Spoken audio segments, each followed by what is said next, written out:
মজা দেখাচ্ছি। আরে এই মুরগি কিভাবে মরলো? হে আল্লাহ, আমার মুরগিকে মেরে ফেললো। না না, আমি এটাকে চুপ, আমি এখনই দেখেছি তুই এটাকে মেরেছিস, এখন আমার টাকা দে। না, আমার কাছে কোনো টাকা নেই। যদি টাকা না দিস তাহলে আমাকে এই চুড়ি দে। প্লিজ এই চুড়িটা আমাকে ফিরিয়ে দাও, এটা আমার দাদির শেষ স্মৃতি ছিল। আমি ওকে ছাড়বো না। আরে থামো, তুমি একটা ছেলে হয়ে মেয়ের সাথে লড়াই করবে, কিন্তু ও আমার রিনিকে ধোকা দিয়েছে।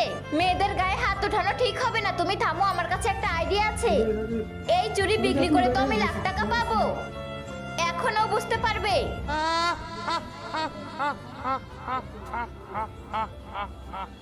হে আল্লাহ, এই ভয়ানক আওয়াজ কোথা থেকে আসছে? ঝর্ণা জলদি ভাগ এখান থেকে। আরে জলদি দাও, ও পালাচ্ছে। হে আল্লাহ, আসলে আমার পেছনে কে পড়েছে? কেউ বাঁচাও আমাকে। আরে ঝর্ণা, তুমি এখানে কি করছো? আরে আমার পেছনে কোনো আত্মা পড়েছে ইয়ার। অবশ্যই তুমি কোনো শুনশান জায়গায় গিয়েছো আর ওইখান থেকে কিছু উঠিয়েছো।